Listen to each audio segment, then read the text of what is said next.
Someone can send the link out.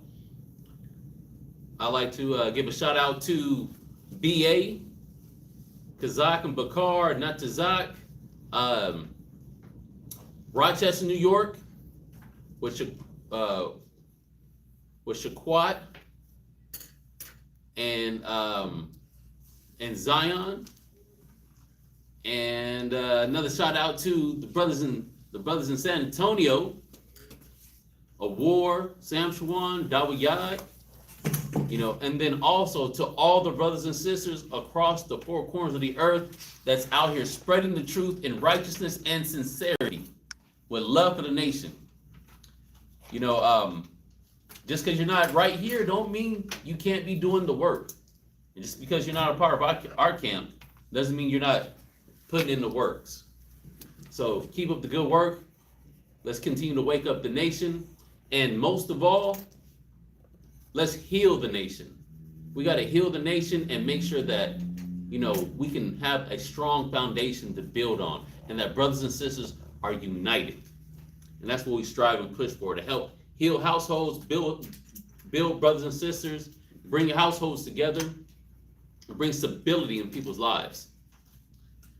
The class that we have for y'all today, on any announcement, if you want to give any alms, offerings, donations, you can drop that into the Welsfargo account. And all that information is on the description box. So you click that little description box, anything, all our other YouTube channels, everything's going to pop up in there. It's going to populate. Okay. So the title of class tonight is God Behind the Scenes. God behind the scenes. Making moves. Doing things that you're not even aware of. Keeping your heart beating.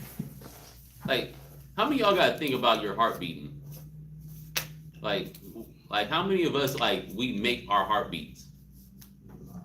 It's like heart beat, continue to beat. It just does it, right? Blood flow.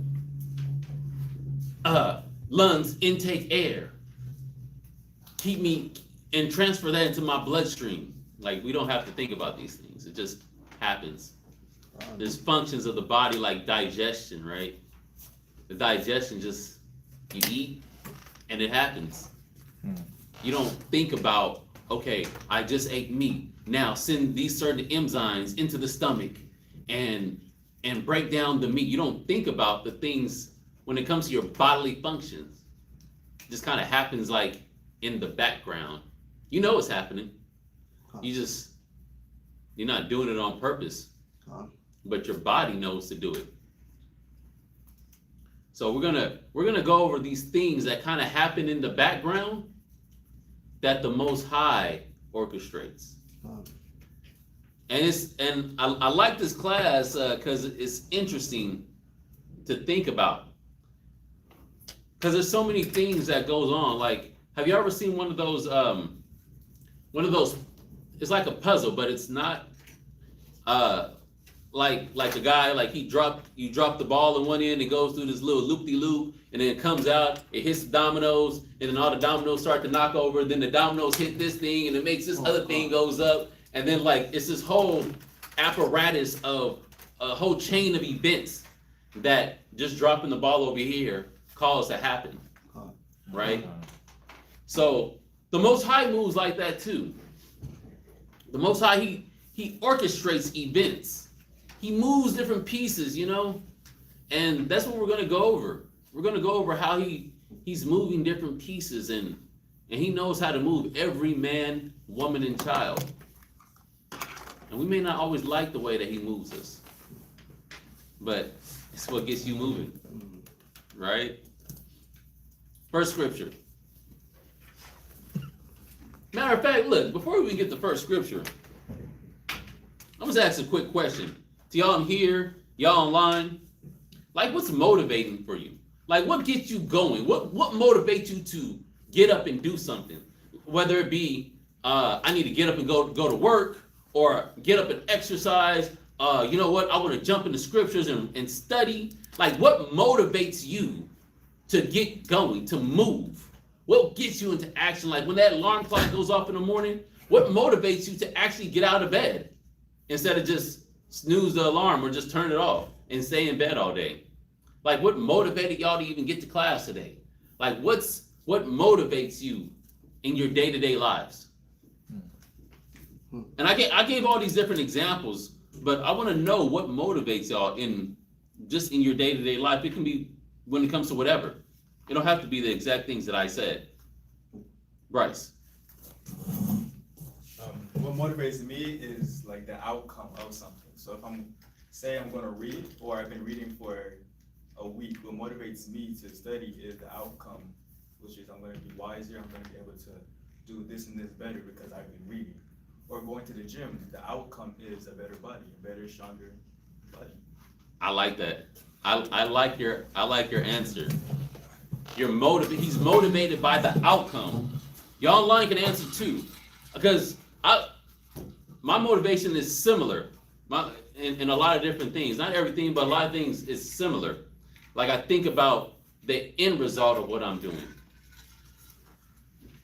I'll tell you the truth. Even just being in the truth and committing myself, I think about the outcome. I'm motivated by the outcome, which is the kingdom ultimately.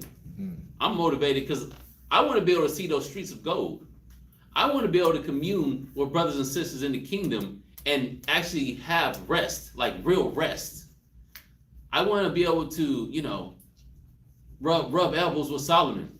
I want to be able to, hang out with Peter, Matthew, Luke, Mark, John, Ezekiel. Like, I want to talk with the prophets face to face and chill with them. I want to do what Yahweh Shai said when he said that I won't drink this wine until I drink it anew with you in the kingdom. I want to do that. I was like, hey, look, let's have a toast with Yahweh Shai. Huh? I want to be able to do something like that. Like, I'm motivated by things like that. I'm also motivated for the fact that I want others to be there too. I want this just for myself. It ain't no fun if all Israel can't get in someday. I want my people to be there. I want the ones that I love to be there. So these things motivate me. But again, what motivates y'all? We got Bryce answer. Anybody else? Oh, we got sister online. She says, oops. Mine is knowing that I have another day to become a better woman, wife, and mother than I was 3, 4, or several years ago. That's what I've been on lately. That's something good to be on. Progress. To continue to progress. I like progression. Anyone else want to take a shot? Open your mind up a little bit? Okay. Up. That's this. What motivates me is seeing the everyday life that the scriptures is real. So I've been heavy on Matthew and just reading and seeing like the things that Yahweh Shai went through, the prophets went through, like just, it does something for me. Like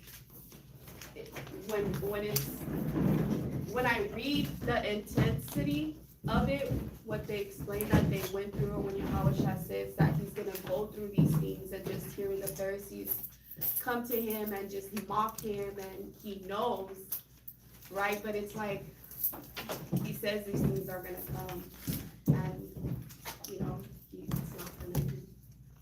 John. Yeah, I like that one too. Knowing how to deal with situations and being able to go through them. Anybody else? Keish. What motivates me is, and I just don't want to be that lazy person that puts stuff off. If I know I have to do something, I just want to just do it. Just do it. Just get up and do it.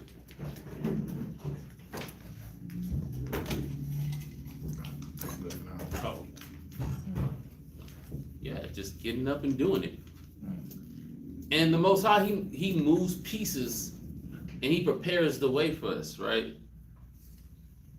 But like I said, it's not like some people, y'all said these positive outcomes or these positive things to get you moving. Hey, Keisha's just like, look, I'm gonna just do it. I know it need to get done and I'm gonna just do it.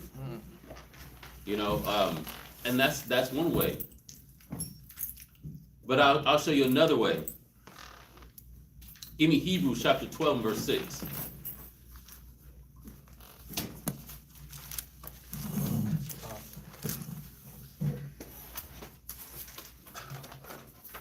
Go ahead. The book of Hebrews, chapter 12 and verse 6. For whom the Lord loveth, he chasteneth. He does what? He chasteneth. He does what? He chasteneth. Go ahead. And scourgeth every son. How many sons? Every son. Some sons. Every son. Just the darker skinned sons. Every son. Just the sons that are in the truth. Every son. Just the ones that are of a certain age. Every son. Go ahead. Whom he receiveth. If the Most High has received you, if Yahweh Shai and the Most High has received you, he says he scourged every son. Now, why do we scourge our children? Think about it from a parental standpoint. Why do you whip your children? Why do you punish your children? Are you not trying to motivate them in a certain way? Yeah, you're trying to move them. Look, I'm going to get you to do this, I'm going to get you to do that. You ever let your child make a mistake on purpose? Mm-hmm. You might even orchestrate an event so that he makes a mistake or she makes a mistake. You orchestrate an event to see how they're going to react in this scenario. Right? Leave the cookies on the counter. Leave the cookies on the counter and be upstairs. The kids downstairs. Who's going to be the obedient child? Or are you going to come back and there's crumbs and cookies missing? You know, let's see who's going to have self-restraint. Who gonna lie? Who going to lie? I don't know what happened. I don't know. Look, I know, y'all know I'm full of stories. At my dad's house. I was staying at my dad's house. I had my own place at the time, but I was staying like the weekend at my dad's house or something like that. Pops bought a whole box of granola bars. Whole box, brand new box. You know, like the family size box of granola bars. Costco box. Yeah, the whole Costco box. And they all end up missing overnight. Like the whole box. Gone. Poof. But well, you know what? I said the whole box. Let me backtrack. The whole box wasn't gone. But the contents of the box was gone. And the box was left in there in the cabinet. Okay, so Pops is like, who did it? Hit my sister, little brother, and no one knows what happened. My little brother, he said maybe Big Brother did it. Because I'm the only one he didn't ask. I'm like, what the hell? I'm gonna sneak some damn granola bars for. If I want a granola bar, I'm like, hey, look, Pops, give me some granola bars. Or do you mind if I get a granola bar? And I definitely want to eat the whole damn box. Like, and he was like, well, son, you're accused, so let me at least ask you, did you eat the granola bars? I was like, no, Dad, I didn't eat the granola bars. So he lined up my brother and sister. He was like, well, I believe him. Asked my sister, he was like, did you eat the granola bars? She was like, I wasn't even home. I just barely came back last night. Like I just barely came back this morning from my friend's house. Like, and he was like, that's valid. Son, my little brother, he was like, you're the only one. But I didn't do it though. I don't know what happened to him. Whooped his behind. And he still would not break. He was gonna take that one to the grave. He almost got put in the grave that night, that day. But he held on to it. But he got chastised. He got chastised. Why? To correct and get that lying spirit out of them, to direct them in a better course, right? The Most High scourges those he loves, and it's a course correction. He's doing things behind the scenes, because if he doesn't course correct you here, well, you're going to die over there. He's trying to keep us on the path of life, and it goes through the scourging, the correction. Give me Ecclesiastes chapter 12 and verse 11.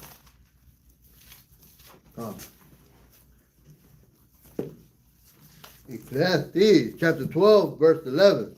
Oh, hold on. We got some other people chimed in online. What motivates them to keep my flame and candle lit. Job 18:6 is my motivation to not let my light dim. I like that. Sister Emma, I wake up every morning thanking the Most High for a better day, and who I can help today makes me smile, then happy. That's what motivates me, seeing a smile on other people's faces, right? All positive motivating factors. I like it. I like positivity. Abadiah, what motivates me is truly understanding, having faith, trusting in the Most High, and patiently waiting on him. That is a big one. Patiently waiting on him. Cleaving to the Most High, right? And not departing away. Like, you gotta hold on tight. Even if your hip get knocked out of place. Waiting on him. That's right. Was that it? Oh, you putting the scriptures in the water court. I got you. Yeah, I got you. Soak it all in. Oh yeah, so read that Ecclesiastes chapter 12 and verse 11. Ecclesiastes chapter 12, verse 11. The words of the wise are as gold, and as nails fastened by the master of assemblies, which are given from one shepherd. And So it said, the words of the wise are as golds. It's like, you know, a goad is like a cow prod. Just kind of keeps them in the way. Keep them going in the direction that they're supposed to be going. Keep the herd together. Oh, you getting out of line? Boom, boom. Let's keep you in line. That's what the words of the wise do, right? Or you can even put it another way. The words of the Most High. They're like the prods. The scriptures are like the prods. The wise is what? The wise counsel of the Bible. The wise counsel of the Spirit, through the Spirit. Give me 1 Timothy chapter 1 and verse 17.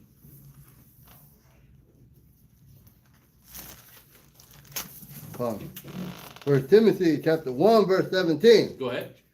Now unto the King, eternal, immortal, invisible, the only wise God. The only what? The only wise God. The only wise God. There's no other God, no other power on that rules heaven and earth with true wisdom.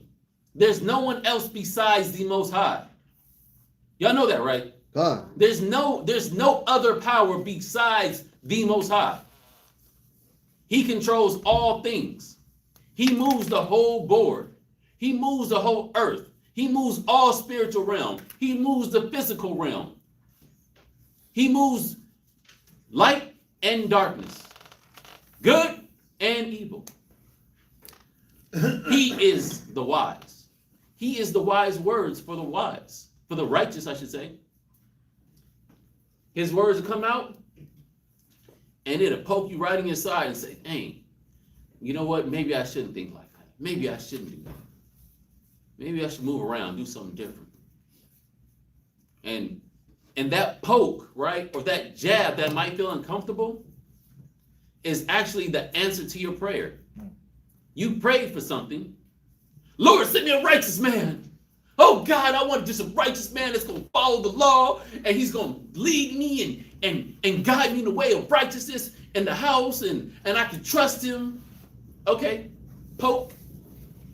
Oh God, why'd you hit me in my side? Oh, that hurts. Why are you doing me like this? That's what you asked for.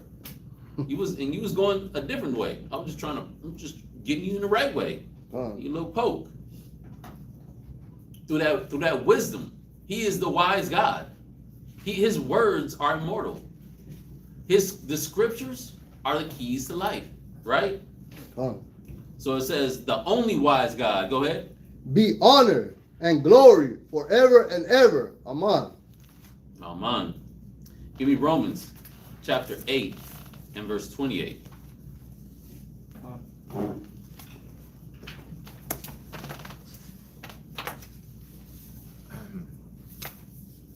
Go ahead. Romans chapter 8, verse 28. You got a question, Corey? What's the point of this? Are you just calling out This scripture? is the intro. Yeah. This is the intro. Yeah. Go ahead, Romans 8:28. Romans chapter 8, verse 28. And we know that all things work together for good. Some things. All things. Just the things for S.O.W. All things. Just the things for people who have jobs. All things. Just for people who are entrepreneurs. All things. Just for people who have a wife. All things. I can keep going in different scenarios, right? But it says what things? All things. All things. All things. Think about that. Let's kind of settle in a little bit on the all things. Think about your life all the way up to this point, today. All the things that you've been through. Have y'all been through good things in your life? Con. Bro, don't do that. Don't do that. I'm telling you, don't do that. Don't do that. The reason why I say don't do that, because that means you're not grateful for the blessings and the things that the Most High has given you thus far. Because He has given you a lot. Don't downplay what the Most High has done for you. Good things has come in your life. Good. Ain't nobody in this room that can say anything otherwise, or anybody online. You can't say anything less than that. Good things has happened in all of y'all lives, period. I asked a question just to see if y'all were just gonna raise your hand. It was like, it's an answer that I know everyone should raise their hand for, right? Okay. Don't do that in your spirit. I wasn't trying to get on you, but you can't downgrade the glory of the Most High in the things that He's worked out for you in your life. Don't ever do that. Not in action or in thought. Yes, sir. Okay, so now here's the opposite question, right? Everybody should be able to raise their hand on this. Let's see how probably the hands are gonna come up quicker. Has anything bad happened in your life? Okay, so we've gotten good things that happen in our lives, and we've had bad things that happen in our life. The scripture says what? Read it from the top again, Elijah. Romans chapter 8, verse 28. And we know that all things work together for good to them that love God. So all things, all the bad things that happen to you in your life, and all the good things that happen to you in your life, all the people that you came across, all the people you didn't come across, the jobs you've had, the family members you have right now, the ones that are still alive, and the ones that passed. All these things, all these events and these life situations, the sicknesses that you've had, the different ailments, the bodily injuries, the heartache. Ugh. Heartache, man. Give me any plague but the plague of the heart. Sheesh. It's like you can't even put a Band-Aid on it or clean out the wound or sew it up. It's just there, right? But it said all things work together. It said together, right? I didn't make that up, right? Okay, together. One with another. They work together for good. Because why? The Most High chose each and every one of you here in class and online. The Most High chose us, and all these things that we go through work together for our benefit. If you truly love the Most High in Christ, if you really love the Most High, all these things have been working in your favor, even though it doesn't always feel like it's in your favor. And that's the thing we gotta look at sometimes. Things don't always feel comfortable. Things aren't always as we see or envision in our minds it happening. We want everybody to be like the Spartans in 300. Spartan, what's your profession? Do it again. Spartan, Israelites, what is your profession? Come on. Y'all hear me? Do the alley-oop. Right. Everybody was supposed to be seeing, but in our minds, everybody's like, and like balls trembling, and everybody's moving in unity and power. And everybody got washboard abs and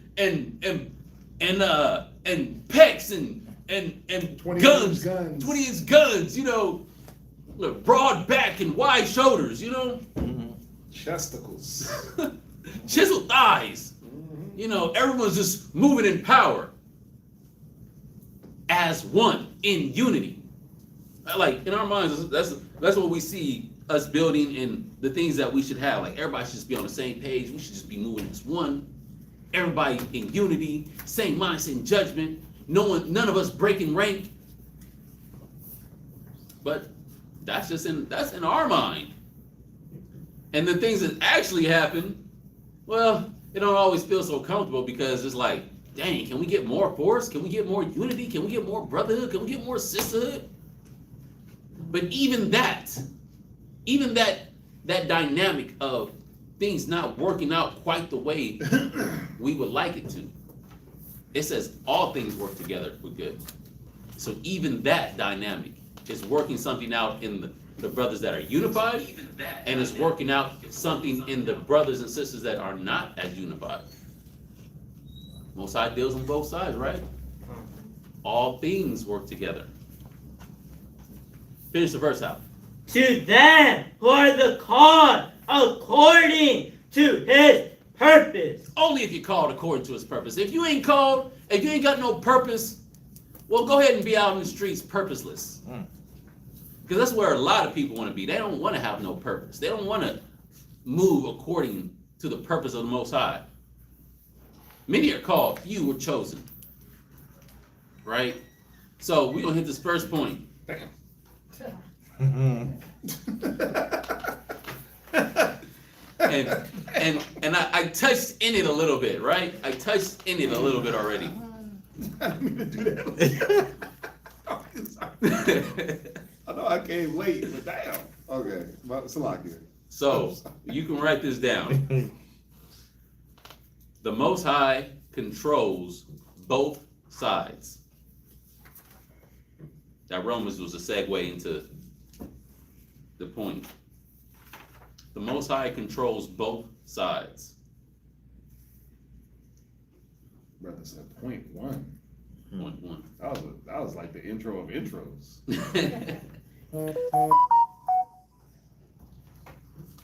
Y'all good? You ready? You ready? Did you send me the class? No. Where did you send it to? Hotmail. It's on your other phone?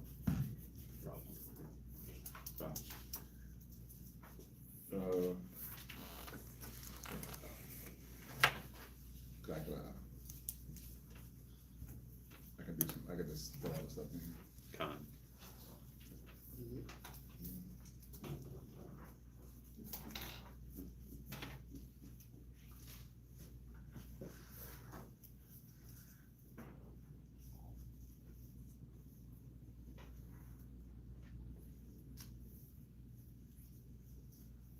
That's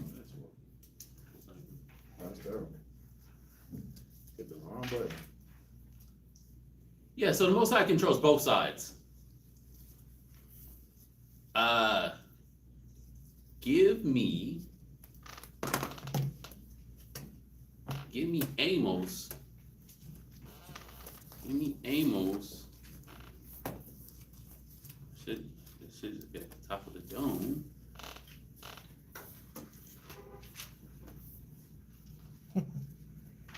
Chapter 3 and verse 6. Con.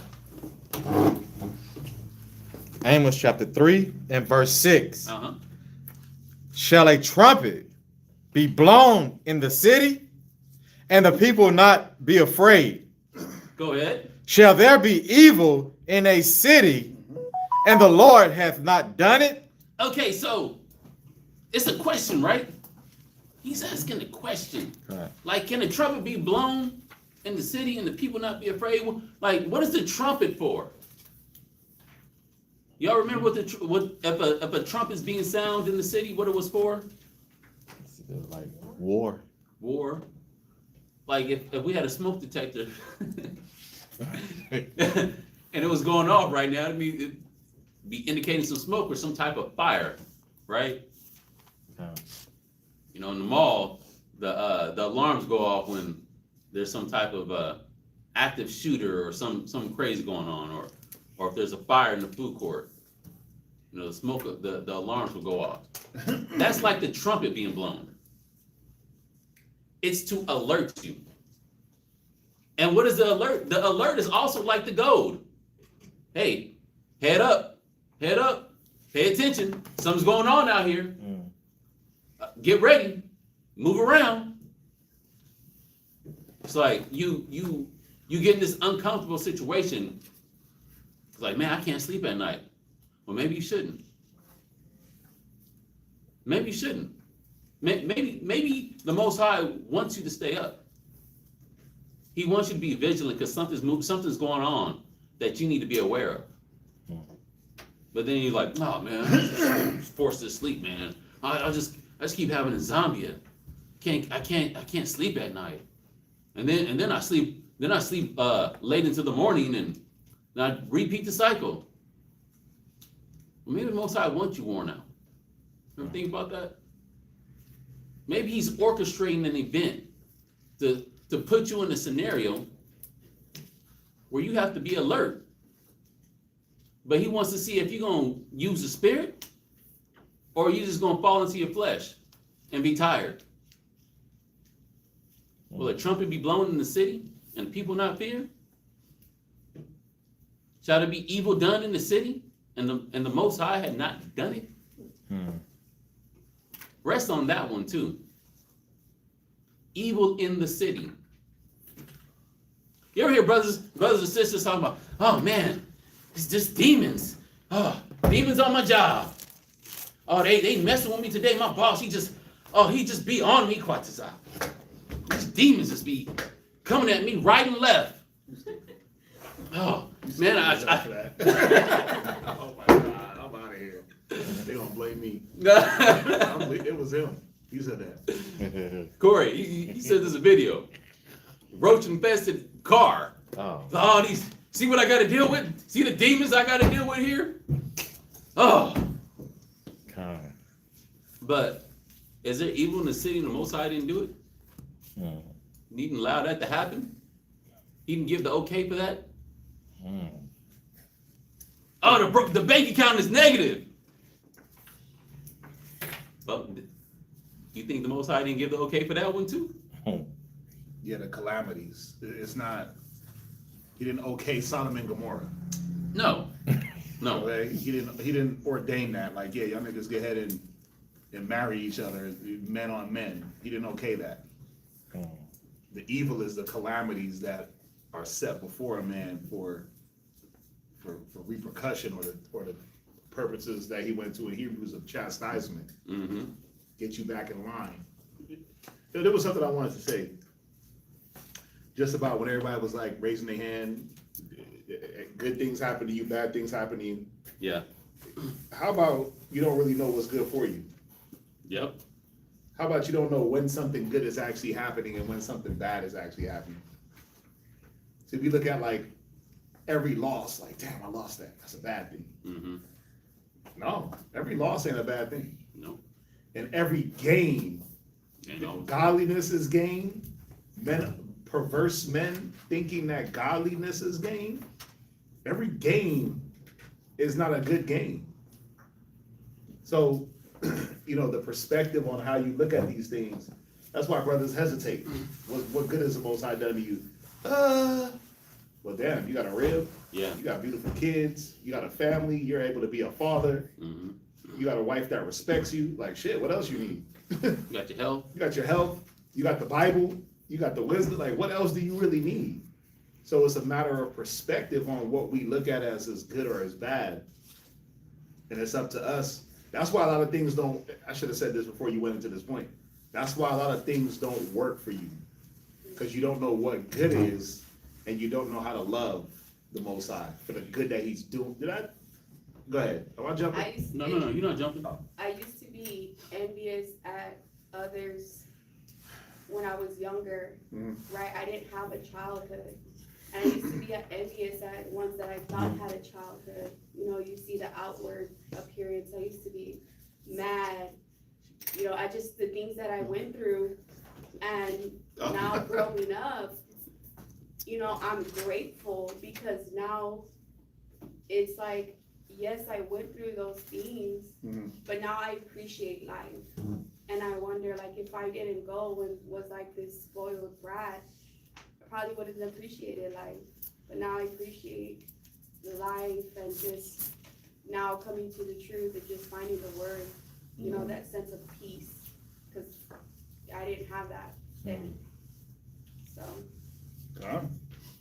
That's we're gonna touch on that, so we're not gonna really elaborate on what you said, but a lot more people, again, it goes back to perspective. It goes back to perspective, it goes back to what you've been subjected to and how you choose to look at things. And for some reason we have the lens that we look at other people's situation like it's better than what we actually got in front of us. And all you gotta do is just work with what you have. Work with what you have, because you don't know what that man going through or what that person is going through with what they have. They might hate what they have. What do they say? One man's treasure is another. One man's trash is another man's treasure. Yeah, but that's a matter of perspective. That's a matter of how a person decides to look at something. So we got to make sure that we're looking at things through the perspective that the Most High is affording us to. Because that's a beautiful thing too, to be able to look at things from the perspective of a pure spirit, like it says in Titus. Yeah, to the pure, all things are pure. Right. To be able to see things for really what they are, in the purity of how the Most High has set things up. Right? That's a good thing that a lot of people don't have. They have a pessimistic outlook, or they're always negative, half glass full, whatever it is. Right? So to be able to have these perspectives and look at things the proper way through the lens of wisdom, shit, that's a blessing. And that can't be taught, as far as like, that can't just be given to you, right? You gotta work for that. The Most High it goes back to what you were talking about, the earlier scriptures, when I walked in about with the Most High, He chastened those that He loves, those that come near to Him. As part of the chastisement is to get this wisdom. You gotta whip your brain into shape. We don't look at it from that point either. Like, you drawing near, but you about to be chastised with this discipline to be able to get the understanding. So, I digress. You do. And it's not always comfortable. Like that chastisement, it's not always comfortable.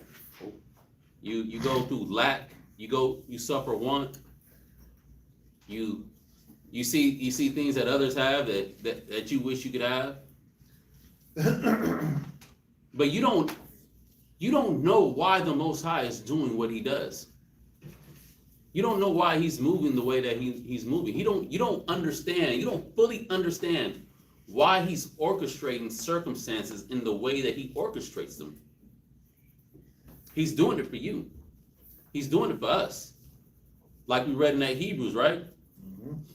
Or Romans. Romans 8:28. All things work together for good to them that love God. So he's been moving different chess pieces around to get you to move and react a certain way. Because he knows how to move you. But if you love him, you'll be moved by the things that he sets up to move you. If you just don't give a damn, you end up like Sodom and Gomorrah. The things that he uses to move you just don't move you. You hard-headed. You want the punishment. That's why gay pride is such a demon. It's such a huge demon. It's like they just stiff-necked. They refuse to listen. I seen this video. Video dude was like, no, it was this chick. She was talking to a gay dude. She was white, he was black. And I think he may have identified as something else. I don't know. But she was like, she goes, would it be wrong for me to identify as black? Like, would you look at me strange for identifying as black? And she's a little white woman. Big black dude. And he was like, yeah, of course. No, that wouldn't, you can't do that. That wouldn't be right. And she was like, okay, so then how can someone say that they're another gender that they're not? And he was like, that's a cut. he just got quiet, didn't say nothing, and just like you got me. And then they did the little Dave Chappelle, gotcha. That's a cut. So yeah, so we don't fully comprehend everything that the Most High is doing in order to move us and orchestrate these events. We don't know beyond what we see. All we really see is what's going on in front of us. Most men and women only deal with what's right in front of their face. If it's not right in front of your face, you ain't dealing with it. Your mind is not on that.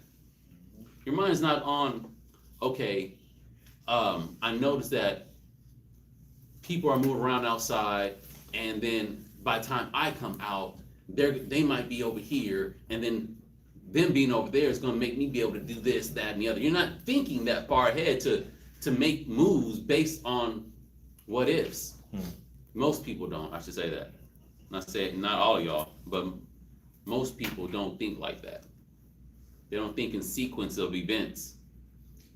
Just like I said, like the whole apparatus, drop the ball, swirls around, comes out, hits the dominoes get knocked over, and then the dominoes hits another ball, and that ball falls into the cup knocks over, hits this, hits that, and all these different chains of events is happening.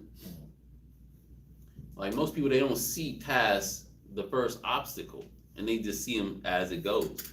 And even when people watch these little things that people set up, this whole apparatus and chain of event things, you're not looking at the end, you're looking at what's happening from point to point to point to point. You're not looking at the grand design of what's going to happen at the end. You really most people are paying attention to what's happening right in front of their face. Give me Ecclesiastes, chapter 11, verse 3.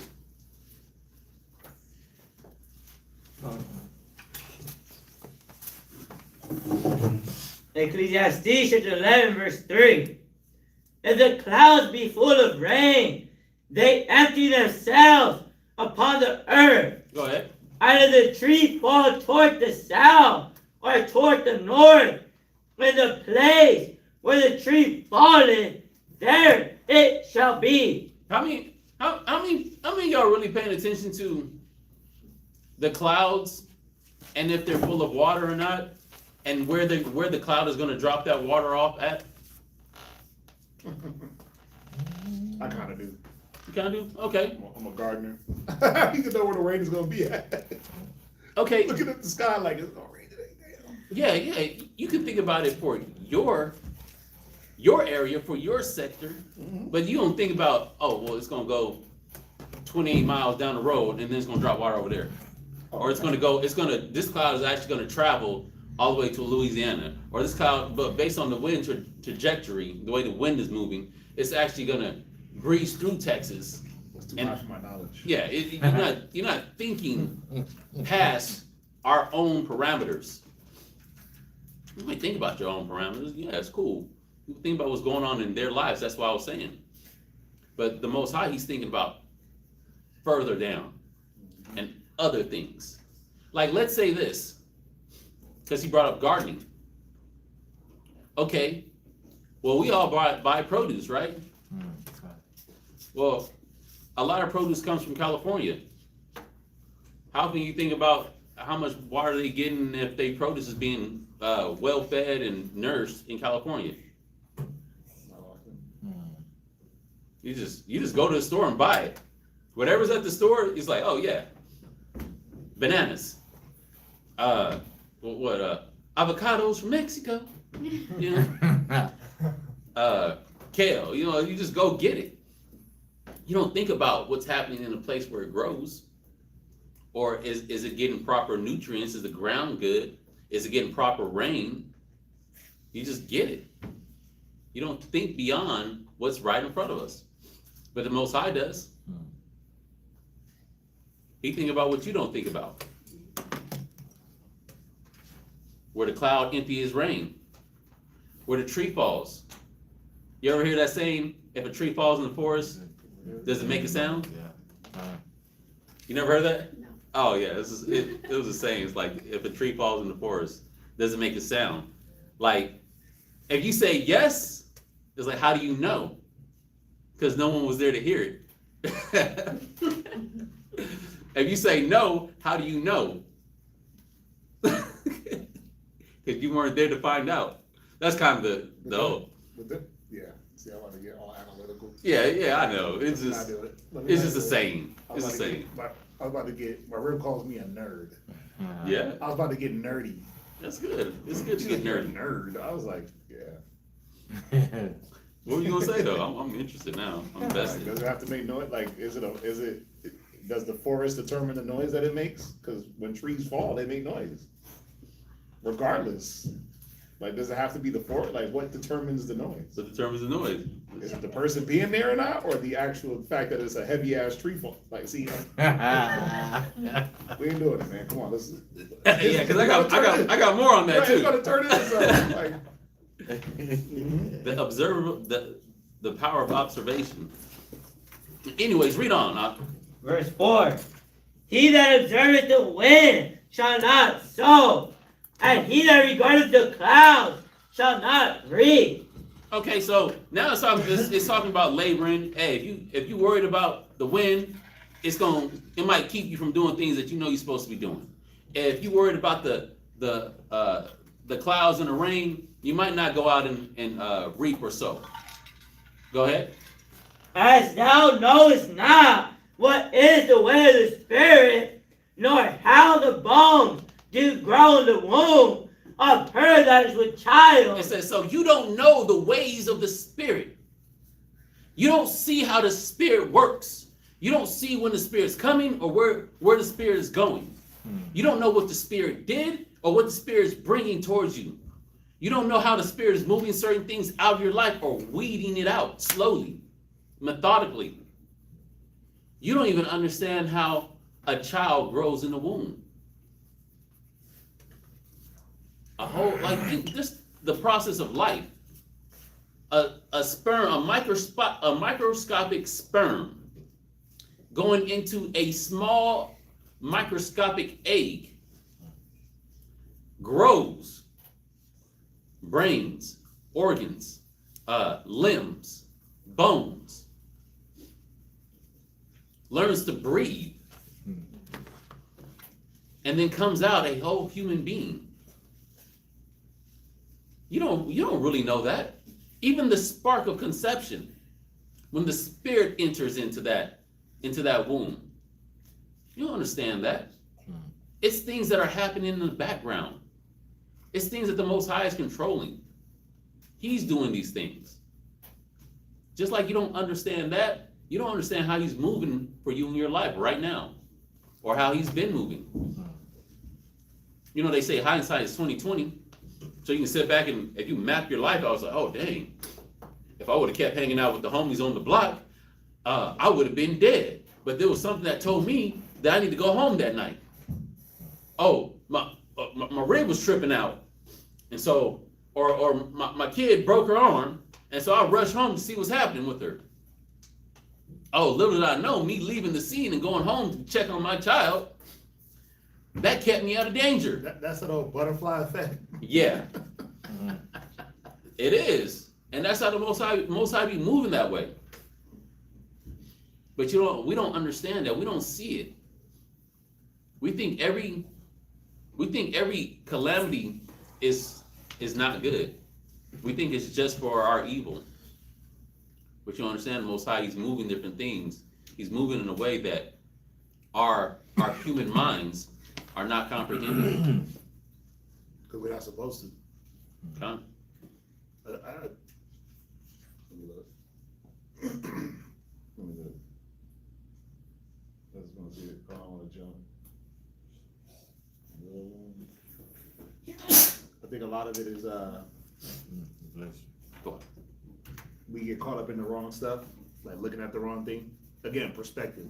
Mhm. I should be worried about, like, how many times you tell your kids, stay out of grown folk business. Well, guess what? Stay out of the Most High's business. It's literally that. Like, we be trying to get up in his business and understand the inner workings when you're already commanded something, right? You're already commanded something. You're already commanded to do something.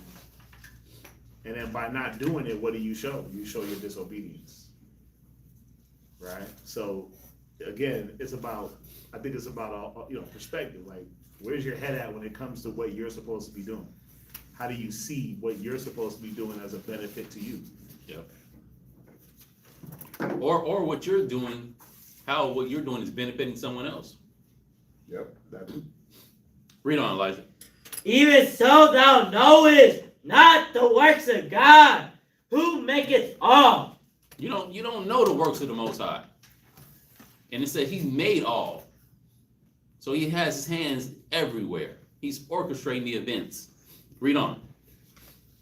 In the morning sow thy seed, and in the evening withhold not thy hand.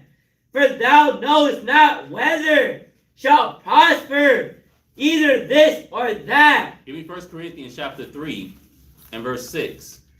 Yeah, and we touched on that. We touched on that like deeply during Sabbath class. Just showing, like, again, trying to determine the outcome of a thing when you don't know the outcome. The only person that knows the outcome is the Most High. He said he determined the end from the beginning. So what are we commanded to do? Well, I'm gonna just hit it real quick. Verse 1 and verse 2 tells you to go out and do something. Right? Cast your bread on many waters, disperse 7 to 8 times, because you never know what the return can be on an 8-time investment. Yeah. Right? You might get back 8 times, or you might get back 1 time that time. You might get nothing. The lot is cast, but the disposition of it is in the hands of the Most High. But you're still commanded to do what? To cast that lot, to sow that seed, to go put your hand to that work, because you don't know what is going to come out of it. Okay. Read that. 1 Corinthians chapter 3 and verse 6. I have planted, Apollos watered, but God gave the increase. Wait. Read it again. I have planted, Okay. Apollos watered. Okay, so one person planted, another person watered. Go ahead. But God gave the increase. Okay, I just make sure we all heard that right. It wasn't, Paul didn't say he gave the increase because he planted. Paul didn't say I gave the increase because I watered it. Hey, if it wasn't for me, it wouldn't went down. Who can say that? That you were the pivotal point. Can the Most High make us pivotal points? Con. But it's him. It's through his will. It's through his spirit, how he moves each man, woman, and child. So he said, he planted, Apollos watered, Most High gave the increase. Read. So then neither is he that planted anything, neither he that watered. The one that planted ain't nobody. Neither is the one that watered. Because not one of them could make that seed grow underground. When you put a seed underground, what work can you see that it's doing? You can't see it. It's happening behind the scenes. The Most High is moving. He moved you to plant it, right? He moved you to he moved another to water it. But then what's happening behind the scenes that you can't see, he's handling that. We think that we got control. We think that we can make some things happen. Hey, I'm getting it. I'm gonna go out there and get it. I'm gonna make that happen. If I don't do it, ain't nobody gonna do it. You think that, but really what we're commanded to do is stay in our lane. Do what's commanded of you. Do what's needed of you. Move in the spirit. Move as a brother. Move as a man. Move as a woman. Move as a sister. Excuse me. If you say that you're part of the body, move in unity.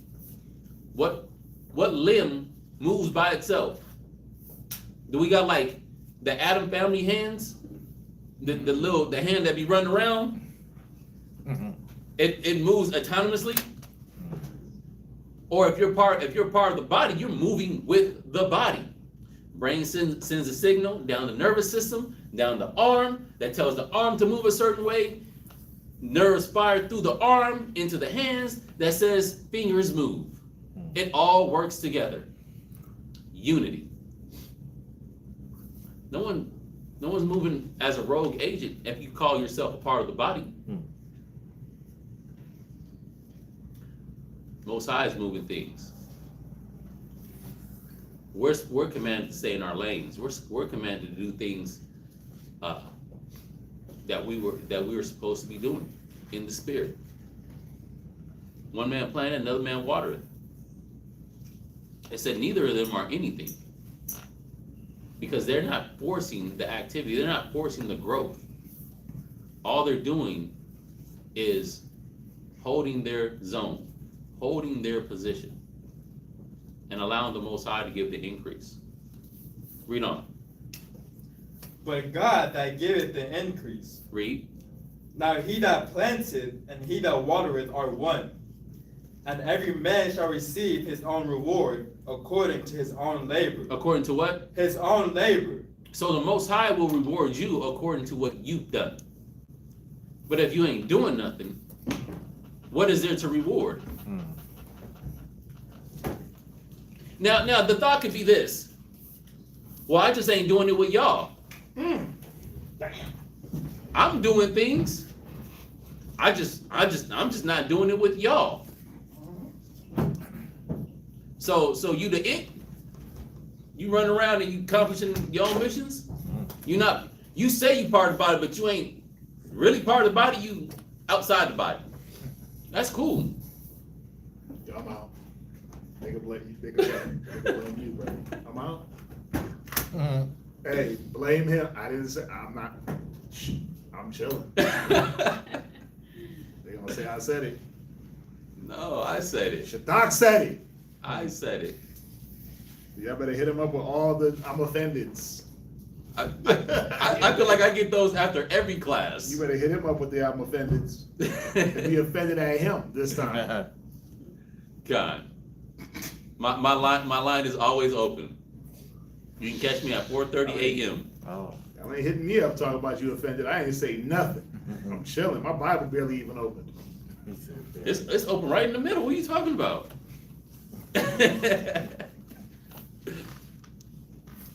So yeah, according to your works will you be rewarded. The Most High wants to reward us. He's trying to goad us into different directions to move us. He's orchestrating different events so that you can say, dang, you know what? I need to connect. I need to be more connected. I need to be more in tune. You know what? I need to be more unified. You know what? I've been sitting to myself too long. I need to be able to bounce my thoughts off of another brother. Because what the scriptures say, if we're holding the balance of the scriptures, iron sharpens iron. So does one man sharpen another. send them out in 2s and 3s. One man can put 1,000 to flight, but 2 can put 10,000 to flight. Come on, like together we're better. If you're like, oh, I'm doing things by myself, I'm good. I am doing the works of the Most High, but I'm just doing it. I'm not doing it with y'all. I'm doing it to myself. I give homeless people money on the corner. That's a good work. Yeah, you're right. That's a damn good work right there. That's a good work. Or, you know what? You helping out your inner circle, but y'all are my inner circle. Like everybody a part of the camp, that's my inner circle. Everyone else is on the outside. I do for my inner circle, but is the body your inner circle, or is your household your inner circle?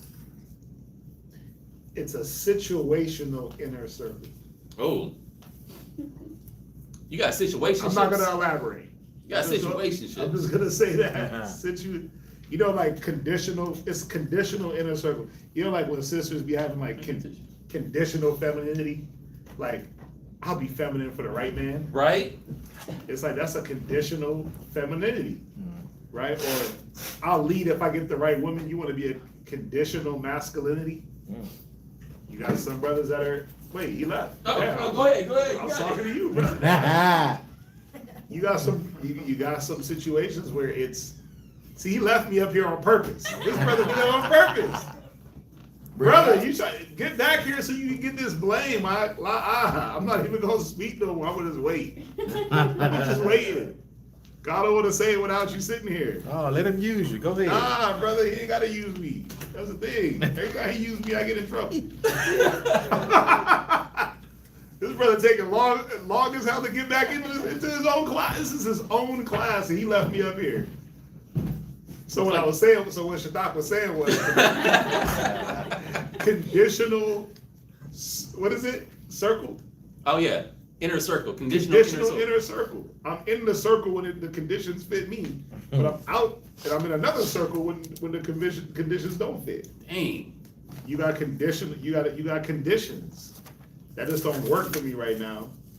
You see what I'm saying? That just don't. And so, is it wrong if there's conditions all the way around? There's always gonna be some type of condition. But is it wrong if now we have conditions? We always gonna have conditions, right? Because there's certain things that brothers and sisters want, but then what we got to offer has to have conditions also. Yeah.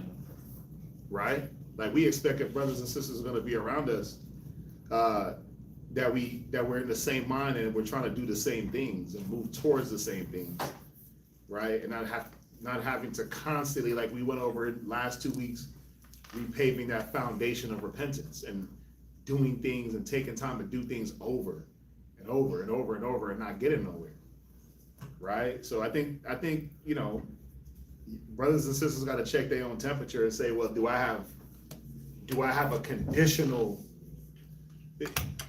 Paul talks about it a lot, that unfeigned love. Mm-hmm.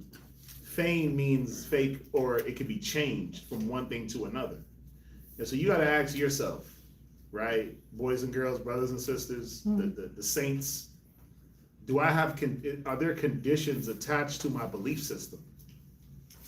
And can my beliefs change because of the conditions? And I feel like we've been saying this. Due to circumstances and conditions, does my now level of faith go up and down like a heartbeat? You know, like the little machine they hook you up to when you go to the doctor? Boop, boop, and it just does.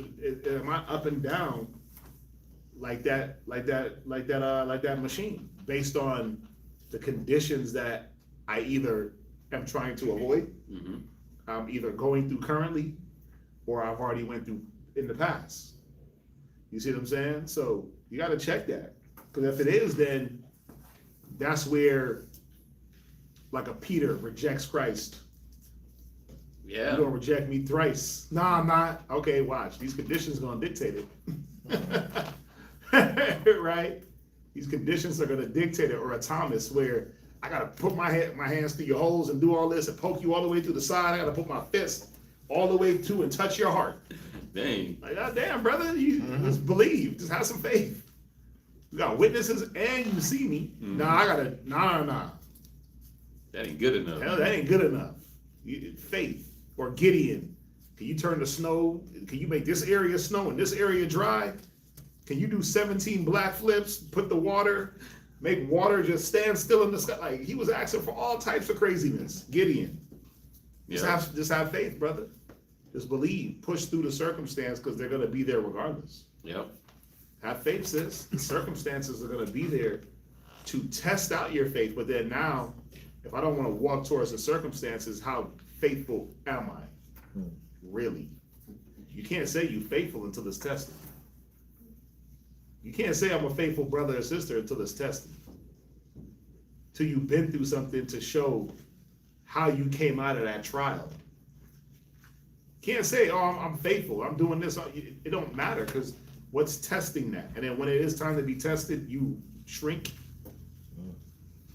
you curl up. It doesn't work. I'm a good wife. Okay, Con, let's see. Here's these orders. Why are you talking to me like that? Because you're a good wife? Well, apparently you're not a good wife.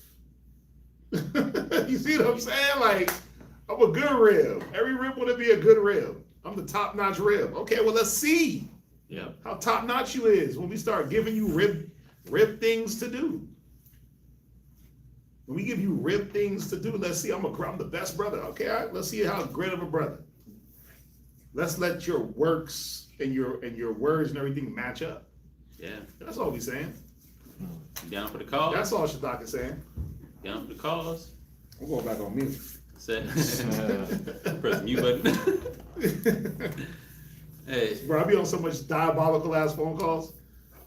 I gotta literally mute my phone. Like, I'm going back on mute. Y'all got it. So I'm used to saying I'm going back on mute because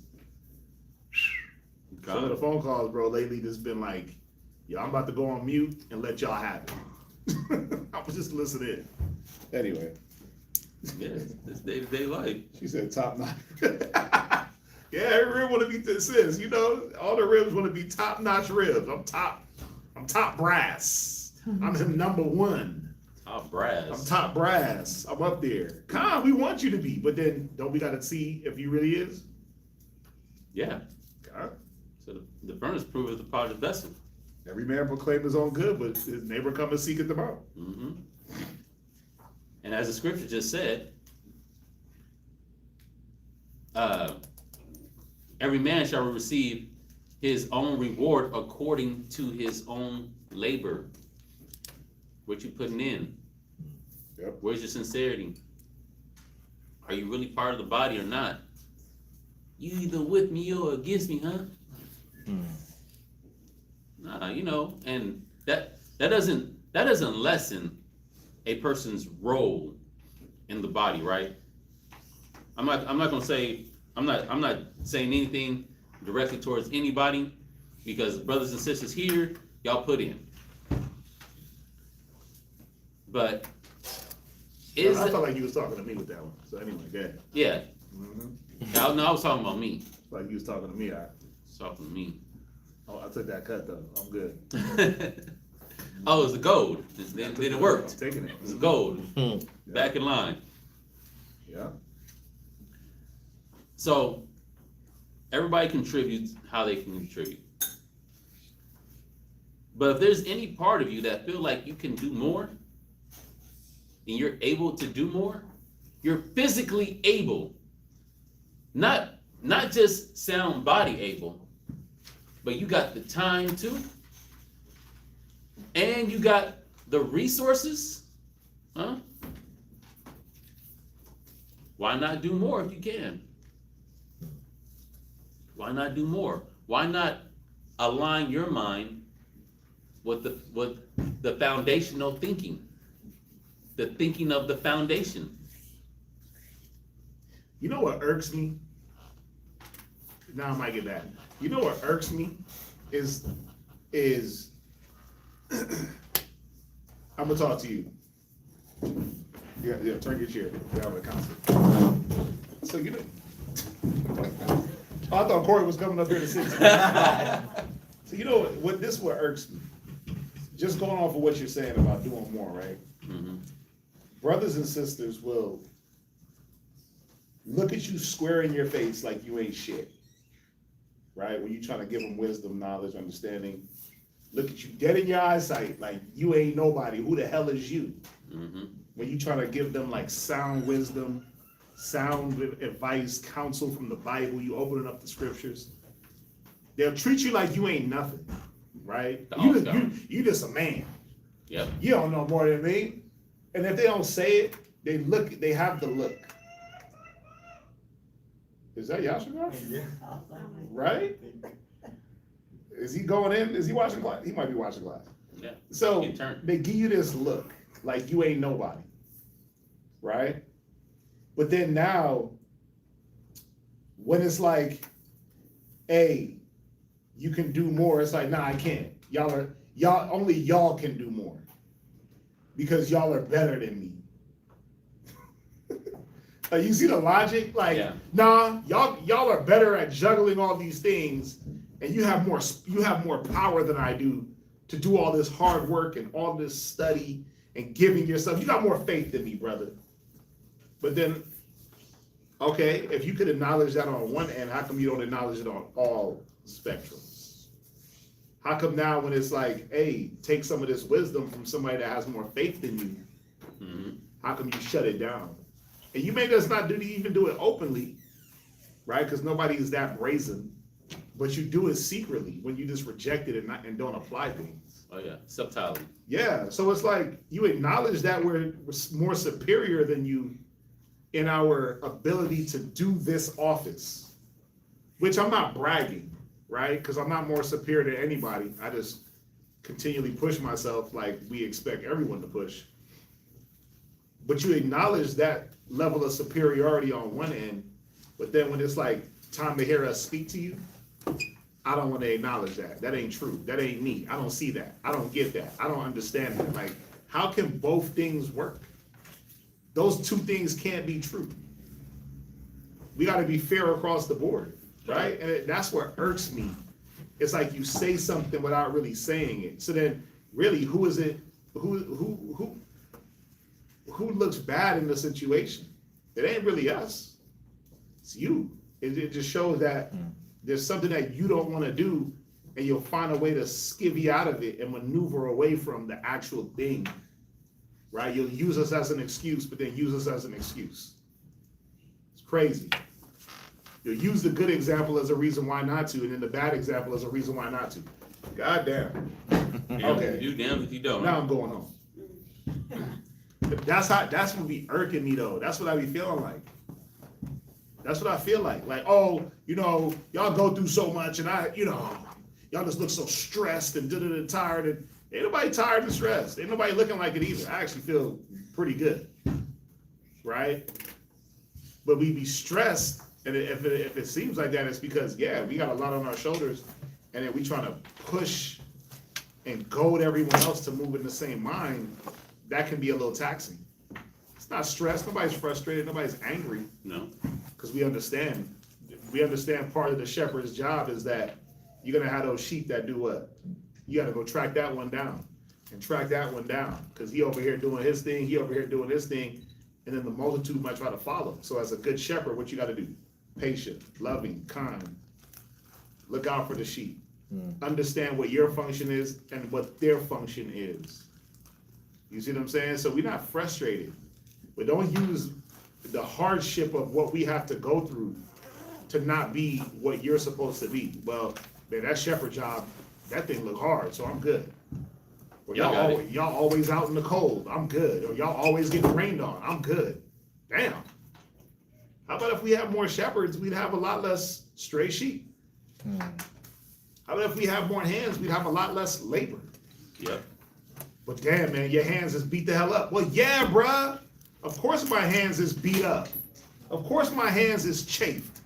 I gotta do most of the work. But if I had another set of hands, what would happen? If he had another set of hands, what would happen? The burden would be lifted a little bit. That's all we saying, but that's what be irking me. You look at how hard something is, and it stops you from doing it. Forgetting that, wait a minute. All good things working for the godly. And for them that love the Most High, like it's gonna work out. And that's why we don't be tripping. We're like, man, this thing gonna work out. It's gonna work out, right? And we gonna keep doing what we gotta do as faithful believers, right? In the mission, in the vocation. We're gonna continue to do what I do, regardless of what we do, regardless of if somebody wants to move into it or not. Right? Regardless if a rib is disgruntled or not. Regardless if the rib believes in what you're doing or not. Right? I'm doing what I gotta do. I'm not gonna let my rib deter me because of her lack of faith or her disbelief. Because that's another thing brothers is dealing with. You got certain ribs that's just, they don't value the body. They'll take from it. Yeah. They want to be around and suck up the damn quote unquote sisterhood. Right? You'll do all that, but you don't want to position yourself to put back. You want to be counseled. You need someone to talk to. But are you setting yourself up to be someone that someone can come to talk to? Right. Later on down the line? No. It's just about me. It's me. Narcissistic ass people. And that's what be irking me. Because you got main character syndrome. You're the bad guy in your own story. You're the good guy in your own story. Nothing works. If it looks bad, I can't do it. If it's too good, it's because you're better than me. So I can't do it. And it's like, damn, like, how does that work? So someone got a question online. What question? Yeah, send your question on the chat. Is it in the class? Secret Naya? Oh no, she don't have a question. Secret Naya life. Is it on the topic, please? But go ahead. Let's see what this person got to say. Okay. All right, so give me Hosea chapter 6 and verse 1.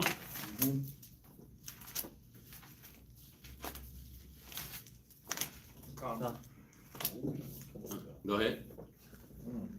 Hosea chapter 6 and verse 1. Okay. Come, and let us return unto the Lord. Do what? Let us return unto the Lord. That's what we gotta do. What's that dude say? Get back to Bible. Yep. Gino Jennings. Yeah. Get back to the Bible. Come, brothers and sisters. Come, let us return back unto the Lord. Let us return back to the zeal that we had when you first learned about the truth. And then you wanted to dive and do everything. Let us return back to the faithfulness that was being instilled in you from brothers that came before you. Let us return back to that. Let us return to continue to build on the foundation that was laid. Right. Because situations can make you not want to do certain things because the way the situation looks. Don't be hindered by the way a situation looks. That's why in that Ecclesiastes, it said, you won't sow because of the wind, or you won't sow because of the rain. You won't reap because of the rain. Yeah. Don't let the outside dictate what's supposed to be going on in the inside. Yeah. Don't let what's happening on the outside deter you from doing your work in the Most High in Christ. You can't let these outside things sway you. It's like this. Do you stop being a good person according to the scripture standards because everyone around you is wicked? That's some people's excuse. Yeah. That'd be some people's excuse though, like they're doing it, so I'm gonna do it too. Right? You got people literally going around giving people AIDS because they caught it. Like, yeah, I'm gonna burn everybody. I'm gonna give them the 3-piece. AIDS, herpes, and gonorrhea. You get the 3-pack with a biscuit on the side, 3-piece bucket of wing with some fries and a drink. Yeah. I don't want that combo. Because somebody did it to them. It's how the world thinks. It is. We shouldn't think railing for railing in that way, but that's how the world be thinking. Oh yeah, I'm gonna just crash out. That's crazy. Like you was saying in one class, you was like, how a YN was talking about, man, I'm about to crash out.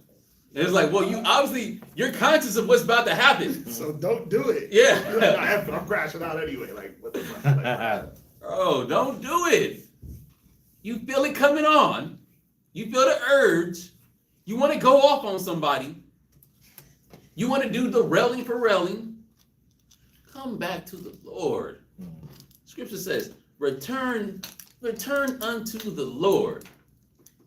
Because guess what? He set up the scenario for you to crash out. He allowed the scenario to be orchestrated and put you in arena where you could possibly crash out. What you gonna do? What you gonna do? Are you gonna show yourself faithful? Are you gonna show yourself humble? Are you gonna show yourself meek? Are you gonna show yourself strong in the Lord? Or are you gonna show yourself as being part of the world? You gonna go with the course of the world? Everybody stroking their hair and what you had, But the spirits be like, see, I got faith. But the reality of my situation is though, right? I'm in the Lord. I got the Lord. The Lord knows my heart. But see, this current situation, it's the journey and path that I gotta take. It's the one he put me on. So, I hear what you're saying. I hear it. I got faith. But my situation though, yeah, your situation is dictating your faith. That's why Peter started sinking when he was walking on water. damn. Because the situation dictated his faith. Yeah, Christ told him to walk on the water, and he was doing it. Y'all think Jesus Christ, Yahweh Shai HaMashiach, was the only one that can walk on water? Nah, Peter did it too. Because he had faith. But then when the circumstances started changing up, it said the wind got boisterous, and he started to sink. Can't go off of what things look like. You got to come back to the Most High. Come back to the grassroots of your faith. Let your roots dig deeper. Dig deeper to that water. Stay connected with that water. The fountains of living water. Read Hosea 6:1 from the top. Hosea chapter 6 and verse 1.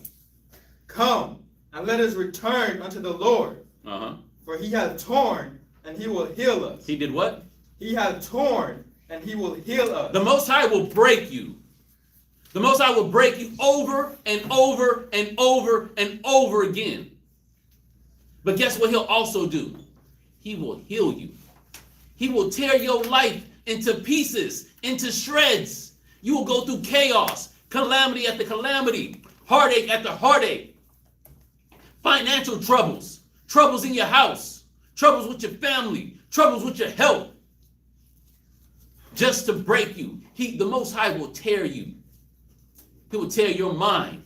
He will have you up late at night, thinking about past mistakes and current mistakes. But guess what? He will also heal you.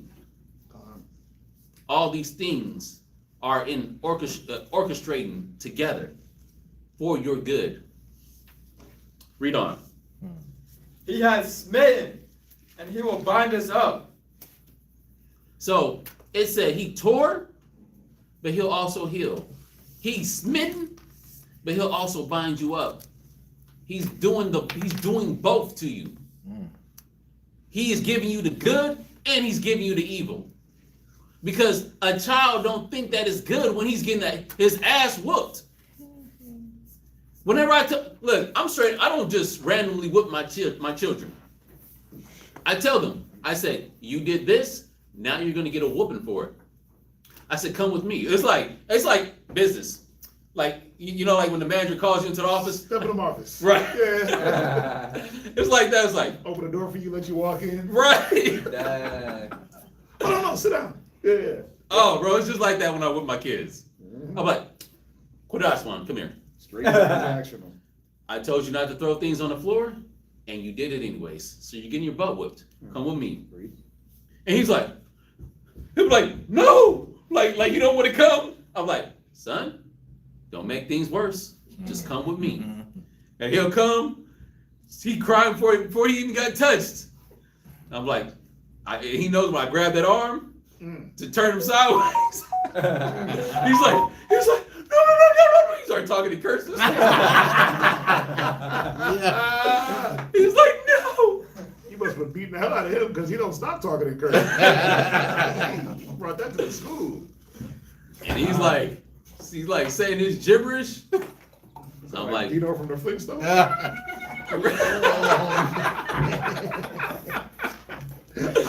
oh, You're rib watching because now she about to hate me. you gonna get the call. Hell yeah, I'm about to get the call. I'm about to get the stairs. Con. All right, Just- we cool. You better, hey, we cool. Come on, keep it good. Mm-hmm. Just like a child believes that that's evil to them. But do we feel like that's evil? That as a parent, when you discipline your child or you chastise your child, do you feel like it's evil? Feel like you're doing something good, right? So is the Most High. When he rips your mind apart and have you go through mental anguish and torment, he's like, good. I'm glad she's suffering. I'm glad he's suffering. I'm glad they're feeling it so that they can build up that godly sorrow to work repentance so they don't do it again, so they stay on the right track. Says he'll bind us up. You come back, he'll bind you up. But we can't always be looking at the circumstances, because the fact that you've been torn, you might not want to go to him. Because it's like, well, if I go back, it's going to be worse. Because he already tore me. He smitten me. He chastising me. It's like that child that get whooped too much by one parent. So they don't want to be around that one parent. They'd rather be with the other parent because the other parent is more nice and lets them play and don't chastise them as much. They can get away with a lot of things with the other parent. I don't want to be around dad because I can't do nothing around dad.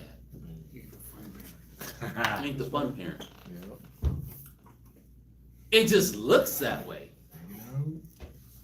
It looks that way. But when you fall in the lines of the discipline and the wisdom of the scriptures, if you do like Ecclesiastes chapter 6, and you willingly submit yourself into the fetters, into the chains,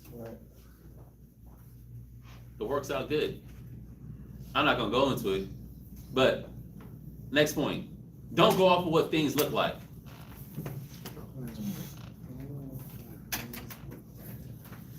Next point.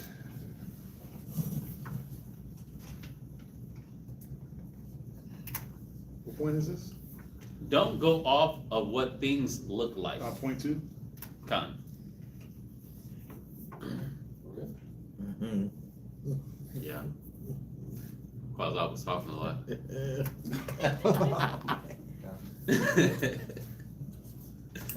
We watch it then. Yeah, we heard you doing all your yees outside, man. Yeah. You got a lottery ticket and won, or what? Anyways. Give me Proverbs chapter 21, verse 1.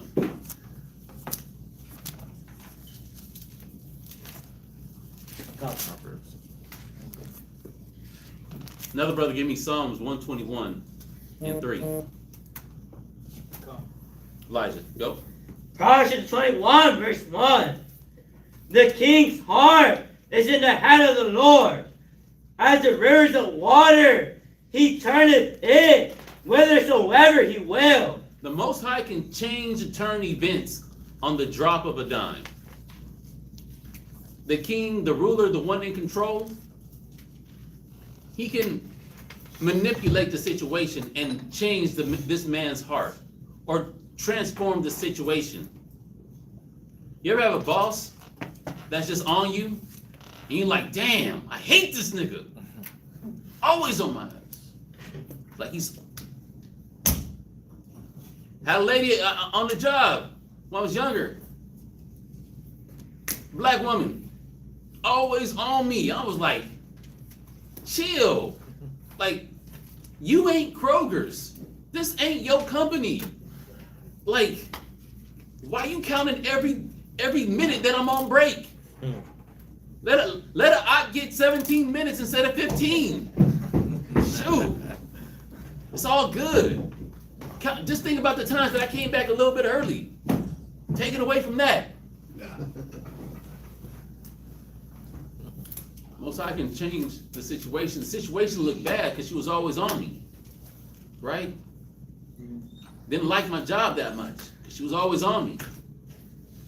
Then one day she sat down and said, "Hey, look, the reason why I'm always on you, because you're one of the only black men on this job, and we gotta do better than everybody else. And I'm just trying to whip you into shape so that you have a higher standard." Oh, so all you being a tyrant to me was to make me better? That's all it was. It was love. The Most High can turn the heart. But guess what? A lot of times the Most High may have already turned the heart. But you don't realize that the heart has been turned because the situation seems bad to you. You think that the situation that you're in or getting into a situation with brothers and sisters or with the body is a bad situation. It's a bad call to be a part of the body in this way.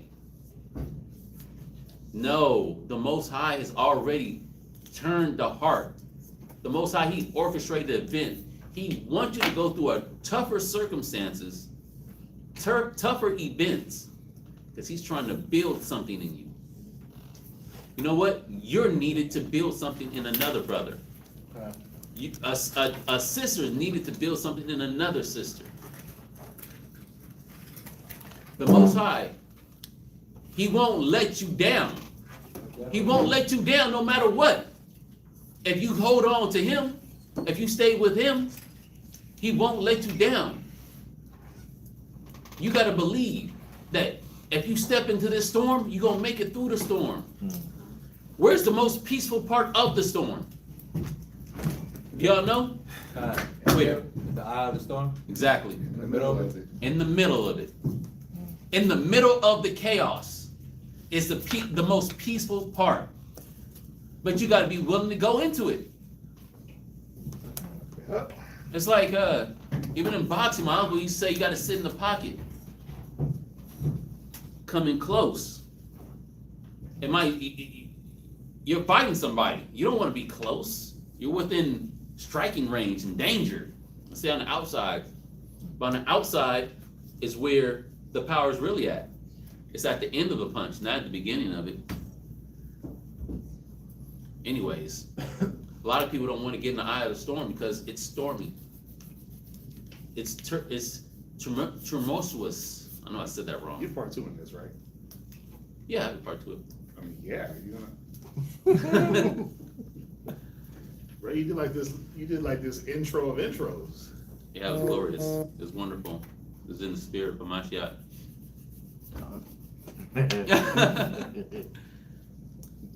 Psalms 121:3. Right. Psalms chapter 121 and verse 3. What are we doing? Okay, nothing. Yeah, we got this. But that's what I'm saying. Yeah, part two. This will be the last point tonight. Bro, we gonna be here till 10. We Okay, might have to start taking class at 10 again, y'all.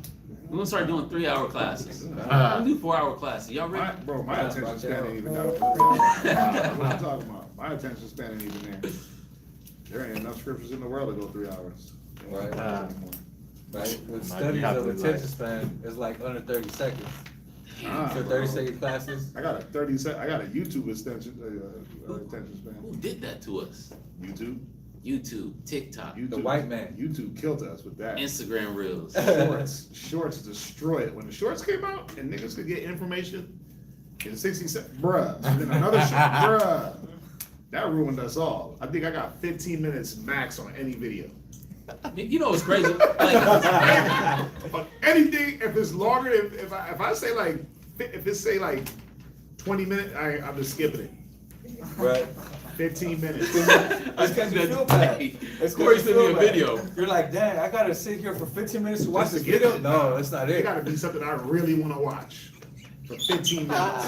Hey, that's why our views be low. Right, our engagement is literally like 5 minutes and then people disengage. God. Yeah, I can look at the engagement. It's a 5-minute window and then you better drop the whole class in 5 minutes. Yeah. Bam. You gotta get to the point in 5 Not with minutes. them damn long ass intros. Oh. Yeah, it's okay. It's okay. Because those that want it will get it. That's true. If you That's don't, that's what I believe. if you don't, you're gonna fall off in 5-10 minutes. Yeah. That's what I believe and that's what it applies to. Even in the sense of this, just bringing that out. Even if you don't sit back and watch all of class at the moment of class, it's recorded. You can go back and catch up. I do it all the time. Yeah. I can never sit back and watch a whole Sabbath class. Never. Just in one sitting, unless I'm in Sabbath class. No, I can't go back and just sit back for 6-8 hours and watch one thing. Because the house is burning, that's why. Gone.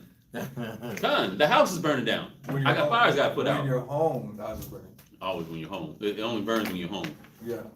Like, if a tree falls in the forest, does it make a sound? Is there a fire in the house if you're not there? No. No, because the volunteer firefighters will take care of it. Wow. Oh, this guy. Right. Anyways. You already here. Mhm. Mhm. You should go here. Start part 2 with this one. Got it. And then you'll have all this. That way you'll lead off into the point. I want to answer this question too. I'm gonna be here all night. You see what I'm Psalms, yeah, I get you. Psalms 121, verse 3. Psalms chapter 121 and verse 3. He will not suffer thy foot to be moved. He that keepeth thee will not slumber. He won't what? Will not slumber. The Most High don't sleep. Just because you're going through it, just because you feel like, oh God, where are you? Lord, help me. You going through your situation. Says he don't sleep. If you stepped into it, he will not suffer thy foot to be moved. If you're moving on faith and that you're in alignment with the wisdom, knowledge, and understanding, you're locked up with brothers, he will not suffer thy foot to be moved. When you think that he's sleeping, he's not. When you don't understand how things are working out in your favor, it's working. You just don't see the results. I mean, I've used this analogy a lot of times when people start working out and trying to lose weight. It's like, I don't see nothing. Nothing's happening. I've been working out for a whole week. Only? You probably won't see nothing until month 3. Month 3, not week 3. Like, you got to have some major consistency to start to see things. Like y'all know, I've been working out and stuff. My first month, I was pissed off. I was pissed because I was like, man, I'm being so consistent for the whole month. Nothing's happening. I was upset. I'm like, I don't see nothing different in my arm, my body, belly still look the same. I'm like, man, what's going on in my life? But I stayed with it. I looked at myself and made adjustments. I stayed consistent. I kept the faith. The scripture says the Most High won't suffer your foot to be moved. But you know who will suffer your foot to be moved? You. You suffer your foot to be moved. You suffer yourself to be out of position. The Most High will put you in position. The Most High will give you instructions about the position that you're currently in and how you can grow, maintain, and thrive. But you suffer your own foot to be moved. You move yourself out of the way. Okay. Most High still don't sleep. Right. Yeah, because when you moved yourself out the way, he got these other things, these other spirits that are just ready for you. If you want to step outside the hedge, they out there waiting for you. Right. Give me Genesis. You said Genesis? Yeah, do the Genesis, whole of Psalms. Okay. Give me Genesis, chapter 50 and verse 20. Genesis chapter 15 and verse 20. And the Hittites and the No, Perizzites. no. Chapter 50 Oh, sorry. and verse 20. Go ahead. Genesis chapter 50, verse 20. But as for you, ye thought evil against me. Okay, so the situation can be evil. You can feel like the people that are around you are against you. And guess what? At times they might. The situation might look bad. The situation is evil. And we understand what? The Most High works on both sides. It might seem evil to you, but that's just a chastisement of the Lord because he loves you. You going through it, you're only going through it for a purpose because he loves you. Says you thought it evil against me, but read. But God meant it unto good. Meant it for what? Unto good. For what? Good. Good. All these things, all things work together for good to them that love the Most High and are called according to his purpose. Read on. To bring to pass as it is this day, to save much people alive. You see, and this was Joseph speaking here. Joseph saved the nation. If it wasn't for Joseph going through being beaten and left in a pit for by his brothers, sold into slavery, accused of rape, thrown in jail, if he didn't go through those things, right? Who would imagine that these dangerous and evil circumstances were designed to save the nation? Or designed to lift him up and elevate him to a position of power? Who would have known? But the Most High, he knew. Things aren't always what they seem. Right. It looked bad, but there's good in that evil situation. That evil scenario, there's good in it. The Most High knows what he's doing. Trust in him. Cleave unto him. So that you can be increased, so that you can see the good. There was I remember somebody telling me this a long time ago. He was like, it's a saying. He goes, when people say that they're going through hell, he goes, don't stop. Don't stop. Because if you're going through hell, that means you're in the middle of hell. Well, if you stop, you're going to stay where? In hell. Keep going. Stay faithful, stay consistent, get through it. And with that, I'm gonna chop it off here. We're gonna save the rest for part 2. Yeah, because he about to read the whole Psalms 137, the whole Psalms 37 to y'all. Yeah, Crazy work. Real very quick, lovely song. real quick, there was a question online that's about some Sabbath talk. Secret Naya Life. I'm gonna assume this is a sister. I could be wrong. But the question is, I want to know, is it wrong to play a football team game like flag football on the Sabbath? NFL flag on the Sabbath. And is it wrong to be rich? Or the way you use your riches? I've asked myself that for a while now. So or is playing NFL flag game known to be work? So it wouldn't be considered, so to answer the question, no, playing flag football is not servile work, because servile work is it's more of you doing something and receiving some type of payment, right? You doing some type of selling or whatever. Oh, it's and a boy. receiving Oh, is it? Oh, okay. He's using his sister's computer. Oh, okay. It's a lot. Just going off the name. So no, it wouldn't be a servile work, but it falls under another category. Somebody give me Isaiah 58. Because outside of the servile work, there were still things that the Most High wanted us to do on the Shabbat or on the Sabbath. I want somebody to read this in the NLT.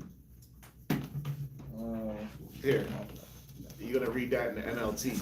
Isaiah 58 in verse 13. Yeah, in the NLT. Isaiah chapter 58 and verse 13 Go in ahead. the LLT. Uh-huh. Keep the Sabbath day holy. It says do what? Keep the Sabbath day holy. Go ahead. Don't pursue your own interest on that day. Don't what? Pursue your own interest on that day. So the Sabbath day wasn't about us pursuing our own interests, right? So, you kind of got to ask yourself this. It is funny because it kind of goes along with what he's bringing out in the class, where we're looking for certain things from the Most High. There's certain things that are in the inner workings in the back end, and there's certain things that we should be doing in the front end to bring those inner workings to fruition. Right? We want the Most High to be happy with us. We want the Most High to bless us. We want the Most High to make all good things work out for us. But then, what are we? And I'm not gonna accuse, and I'm not trying to do anything like that to the brother that asked the question. I'm just putting it out there that look. I'm just gonna be frank. It's like you got to ask yourself, what is it that you're looking for from the Most High? Because you'll only get as much as you put in. Right? So if you take seriously the Shabbat and you say, well, I'm gonna hold this day in high esteem, right? I'm gonna hold this seventh day in high esteem and not go after my own pleasures, but give my mind, at least for that day, to the Most High. Of all the days, we got Monday through Friday, we working, right? Most people they gotta work crazy ass hours, 4 a.m. to 8 p.m. Like, it's crazy. And then on the Shabbat, on your worship day, what do they want you to do? They want you to go do like the flag football. They want you to go do, all these extracurriculars, the kids' soccer games, and all these different things. Where it's like, and then Sunday is what? Regular football. So then now you got to ask yourself, well, what day do I actually get to dedicate to my God? Because the Christians have their day, Sunday. Chick-fil-A be closing. They don't even serve you chicken. They only day. They're like, hell nah, nigga, we believe in our God. We gonna close down our whole business and not make money. Right? And whatever day these people get together for their worships, they'll shut everything down because of their faith and because of their belief in their God. So, as Israelites coming back into the faith, give me the 10 times more in Baruch. As Israelites coming into the faith, you're gonna read that again. As Israelites coming back into our heritage, what should we be doing? Should we be looking to kind of just play around with this thing and say, well, the Shabbat can wait? If you read this Isaiah 58, that's what was getting us jammed up in the first place. We were breaking the Shabbat, doing our own pleasures, doing our own thing, placating to the heathen.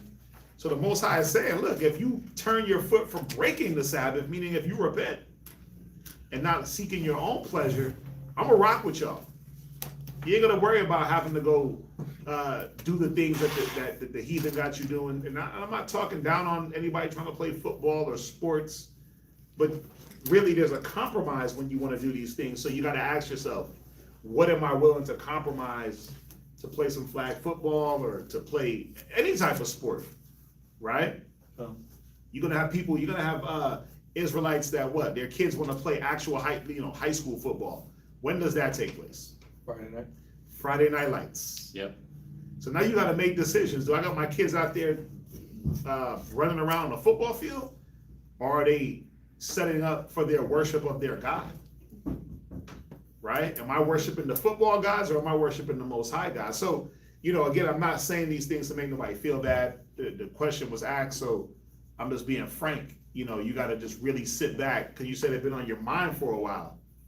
Well, that means that the Spirit is trying to work within you to get you to consider, right? Remember, Solomon said it in Chronicles and Kings. He said, if they bethink themselves and turn back and pray to me in the land of their captivity and come back to all the worships and all the different things we did as a culture and come back to our heritage, he'll be with us. He'll receive us.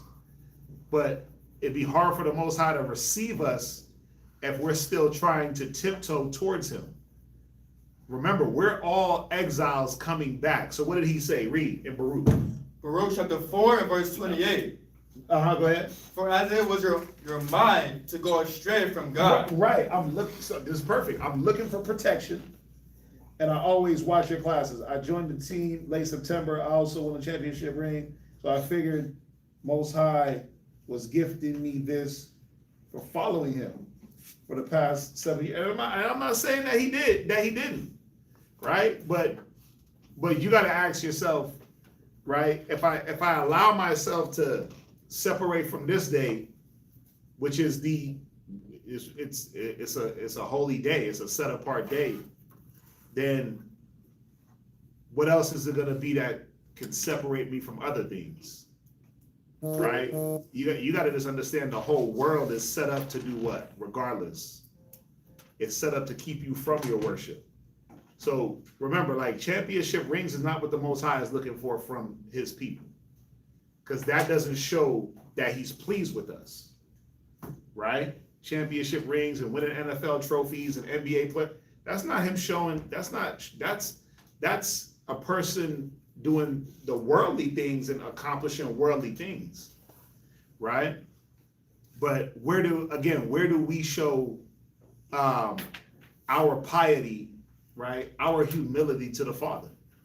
On when do we get to do it if we're allowed to, not, or if we allow things to come in front of our day that we deal with the Most High, and it's not only that one day, obviously. But the Shabbat is it's a set apart day. So again, we got to look through our history and say, well, what got us messed up where I broke the Sabbath, I got into a bunch of issues, but then I got blessed by the Babylonians, right? I got blessed by these people, the Canaanites. They blessed me, right? Remember, the Most High is the one that's supposed to bless us, and it's not really about those things as like rings and championships. It's not even really about money. The Most High said, if you do what's right, riches is in the house of the wise. That's what he said. But we got to be doing the things that's right towards him, the things that he commands his people to do. He gave us the seventh day, the Shabbat, right? To not only put our minds on him, but to congregate and be around brothers and sisters. Now, if you've been watching us for, you've been protected 7 years with no injury. Okay, Kyle, hey, listen, I'm with you, right? I'm just communicating to you because you asked what the scriptures is communicating for us to do, right? And that's all it really is. So I get it. You have a perspective on how you see it where, the Most High, okay, he's been with you for the 7 years of you playing, but ask yourself this, why is it on your spirit after so long? You see what I'm saying? Like, why is it in your spirit to ask if it's already solidified? Because it's not solidified, it's something that's been maybe weighing on your conscience. I could be wrong or right. And you ask, so we got to tell you, right? So, you just got to look at it from that perspective where this whole thing is about us compromising. Somebody else give me Judith 8, but hit that one. Finish this Baruch real quick. Baruch chapter 4 verse 28. Uh-huh. For as it was your mind to go astray from God. Go ahead. So being returned, seek him 10 times more. Right, and that's all I'm saying is, look, we gotta make sure that we're constantly seeking the Most High 10 times. Right? Remember, we all went astray. We're all trying to come back to this thing. And 7 years ain't enough to say, well, I got it down. 10 years ain't enough. This is a lifetime. It's a lifetime commitment. Right? So you just gotta ask yourself, well, if I open up this door of doing this, then what other doors do I open up where now the Most High ain't protecting me? And do you want to run that risk? Give me that Judith.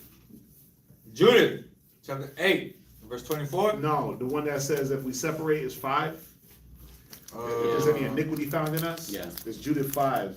Oh yeah, kind of. 5 and 20, verse 17. Yeah, go ahead. Judith chapter 5, verse 17. Yeah. How Right, I- you said, look, you said I'm looking for protection. We all looking for protection. We all looking for the Most High to protect us, right? And He'll protect you even in your ignorance.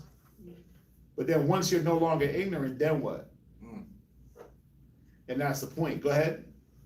Judith chapter 5, verse 17. And whilst they sinned, not before their God, Right. they prospered because the God that hated iniquity Right. was with them. Go ahead. But when they departed from the way which he appointed them. What was one of the ways He appointed us? To keep the Shabbat. Just think about what the Shabbat was about. Like, what did Christ do on the Shabbat? He went to temple. We would go to our tradition was to go to the temple and observe the Torah, right? Read, listen, learn, right? That was our tradition. Now remember, we're in the land of our captors, that they give us a different different tradition. So now we got to make the decision: do I follow their traditions or not? And that's all I'm saying is they're giving you a tradition, right? They're giving you a tradition, but the Most High already gave you a tradition. There's a reason why they have Sunday football, Saturday this. They know what they're doing. They're trying to keep people separated from going to whatever religious institutions that they have. There's a whole reason why the Shabbat was changed from Friday sundown to Saturday sundown to damn Sunday. So you could be in church, separated from the day of worship that the Most High set up. Go ahead. They were destroyed in many battles, very sore. Right, so protection can run out. Grace can run out if we're not doing the right things towards the Most High. It said that we were destroyed sore when we didn't do the things He ordained. Go ahead. And were led captives into a land that was not theirs. And that's why we're still here now, because we're trying to get it together now. We're like finally getting it together. But think about how long we've been captive to what the society is telling us to do. Put your kids in sports. That's gonna take away their tradition. Put your kids in this. That's gonna take them away from their worship. Go ahead. And the temple of their power, right, was cast to the ground. The temple of our power was cast to the ground. It literally destroyed our place of worship. Go ahead. And their cities were... Because if we want to just be real about it, if we was in our society under our laws, ain't no flag football on Saturdays. Ain't none of that going. Ain't no malls open on Saturdays. We at the temple. Like, if we just keeping it real, if we just keep it a buck, if we had our say and we had our ways and we was actually following the Bible, right, you waking up and you going to temple to observe the Torah, you're not going nowhere else. Right? Right. So we just gotta look at it from Right. that standpoint. When the kingdom is reestablished, what you doing? We're going to the What you doing? Playing flag football with the heathen? Or you gonna go over here and be at the temple with the saints? Because if it's the flag football, or if it's something else outside of what the Most High sets up, you're not gonna be in the kingdom. That's the point. So we gotta look at it from that standpoint. What are we trying to achieve? It says rehearse the righteous acts in Judges 5 and 11. Yeah. Not rehearsing the righteous acts is what got us jammed up in the first place. And that's all I'm trying to articulate to the brother. It's not a fight. It's not an argument. Yeah. You know, just Just, hey, I would answer this question like this to anybody. I get it. Our people be stuck trying to make these decisions. Like, what do I do, and how is it offending the Lord? Well, our bad decisions and going against what the Most High set up is what offended him in the first place. Go ahead. And their cities were taken by the enemy. Right? But now, Are you reading the right thing? Go ahead. Yeah. Where you at? Verse 20 and 21. I could jump down. Yeah, jump down. Now therefore, my Lord and Governor, Right.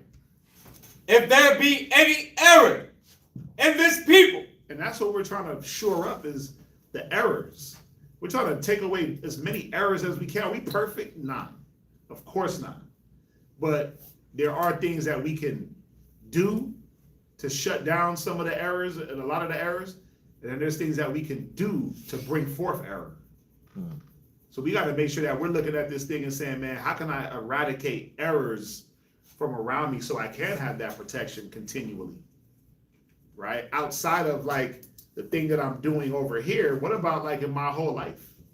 Because you could be successful here in one entity, in one situation, and then pivot over, and then the Most High ain't rocking with that because of what you did in prior years. Go ahead. and they sin against their God, let us consider that this shall be their ruin. It shall be their what?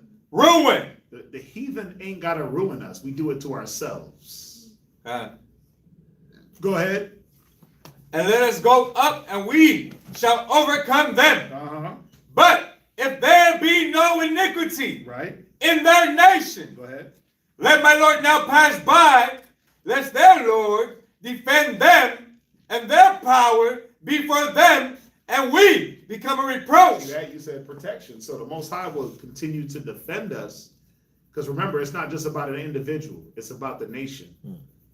Right? You asked about money. No, it's not wrong to have money. It's not wrong to have money. The Bible communicates that a wise man will have riches and oil in his house. Solomon had money. Solomon had more damn money than anybody could count. Said silver was like dust. There was no accounting for the silver, and gold was just abundant. So no, it's not wrong to have money. It's exactly what you said. It's about now, what am I doing with the money? Does the money make me? Right? Does the money change who I am? Do I hoard all this money like all these celebrities and all these people that give money and don't put it back into their people? You know, it's really what your mind state is. It says the love of all money is the root of all evil. The love of money, excuse me. So no, it's not wrong to have money. It's not wrong to be rich, right? But it's how we use the resource. Money is just a resource, right? It's just a defense, but it's how you use it. And if you don't have wisdom behind the money, then you don't really have anything, but it's a bunch of paper. Finish it. And we become a reproach before all the world. And that's what we sitting on, this reproach, because what do we make everything about? The money, the gain, and it's never about the Most High. And I'm not going at the brother and saying that this is what he's saying. I'm really more generalizing the sentiment of how our people look at things that are out in the world, that they base it all on, EBT card, money, food stamp. Like, it's always about those things, not realizing, like, if I come back and serve the Lord, I don't got to worry about EBT. If I come back and serve the Lord, I ain't got to worry about the government reloading my food stamps. I ain't got to shuck and jive for them niggas. You see what I'm saying? Like, let me shuck and jive for the Most High, right? Let me be a fool for Christ's sake, and I'll get the things that I need. But as long as you got to shuck and jive for the white man, guess what? He's always going to be able to dangle that carrot. Yeah. And, you got to look at it like this, too. Maybe the Most High is holding your body and protecting your body for something greater than flag football. Because there are, there's greater things. Yeah. Right? The Most High, remember, he said a nation of kings and priests. So like I was saying, when we get into this kingdom, listen, we're going to be throwing footballs around, of course. Right? But is that going to be like a thing where, like, now I got to give my whole life? Nah. I don't think that's gonna be a thing. I think it's gonna be entertainment, and it's gonna be like any other entertainment that we have. You know, like, look, I'm gonna throw the football around with my sons in the kingdom. If I have some, if I'm there, throw the baseball. You know what I'm saying? Like, we humans, we people. We're gonna find recreation, but then we also gotta know how to separate recreation from worship, and do our worship, and the recreation can come second. But this society has taught you to take your worship, move it to the side, and make recreation the new idol, the new god. So that's what you gotta, that's how you gotta, you gotta look at it like from those standpoints. But hopefully I answered the question and gave a little bit of clarity. Again, this wasn't like to bash the brother, or I'm not even sure who it is. They're on another account, so I'm not sure even what brother I'm speaking to. So it wasn't nothing like that. It's just, we talk frank. So hopefully some clarity came from that. Okay. Well, assume that we good. Anybody else got questions? Nah. All right. So we're gonna part 2 the class for next Wednesday. We definitely thank everybody for joining us. Make sure y'all share the class, like the class, subscribe to the channels. Throw your little comments in the chats if y'all need to. If you want to help out with anything for the school, the Zelle, the CashApp, that's in there. Feel free to shoot that over if you like. Anything you want to help with, it's all good. Books, pens, papers. So all the channels to the other schools are inside the description. So make sure y'all check that out, okay? With that, we're gonna say shalom. Shalom. I do want to play the Shalom.